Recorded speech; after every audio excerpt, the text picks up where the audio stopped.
एक छोटा प्रसंग 2011 पासून मी पत्रकारिता या क्षेत्रामध्ये आलो.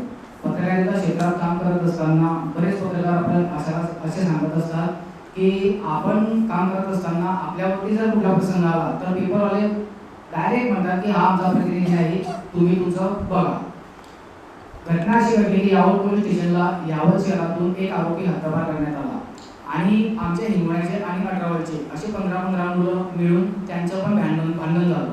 ते भांडण पोलीस स्टेशनला गेलं. मला जेव्हा कळलं तेव्हा मी यावल पोलीस स्टेशनला 12:30 वाजता तिथं पोहोचलो. 12:30 वाजता पोहोचत असताना काही पोलीस कर्मचारी हे नागरिकांना पांगवत होते किंवा तुम्ही बाहेर जा. त्यावेळेस मी सुद्धा तिथं होतो आणि तेव्हा वाजले होते रात्रीचे 1. रात्रीचे 1 वाजत असताना तेथील जे PSI होते संबंधित कर्मचारी त्यांनी मला अटकलं. मी त्यांना सांगितलं, मी त्यांना विनंती केली की सर मी पत्रकार आहे, मी बातमी घेण्यासाठी आलेलो आहोत. पण ती गर्दी बघता त्यांचं सुद्धा एक मानसिक संतुलन जे आहे ते बिघडलं होतं आणि ते सुद्धा त्या प्रेशरमध्ये होते. त्यामुळे त्यांच्या हातून हे घडलं असेल.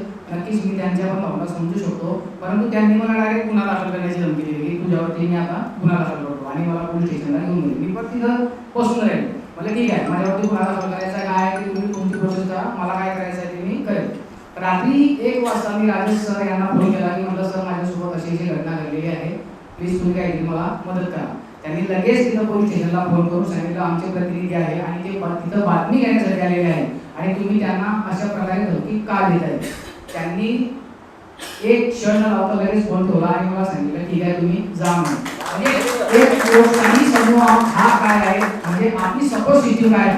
आपण पेपरमध्ये काम करत असताना आपल्यासोबत अशा घटना घडत असतात, पण आपल्या मागे पण आपले राजेश सावंकर सर, पुढे सर, उडव सर हे भक्कमपणे उभं आहेत आपल्यासोबत. हे या गोष्टीमागचा सांगण्याचा माझा उद्देश होता. त्यामुळे काम करत असताना शक्यतोवर पॉझिटिव्हली काम करा आणि जितक्या लवकर वसुली होईल त्या वसुलीवरती पण लक्ष ठेवा. कारण पेपर हा वसुलीवरती चालत असतो आणि जाहिरातीवरती चालत असतो, ना की फक्त बातम्यांवरती.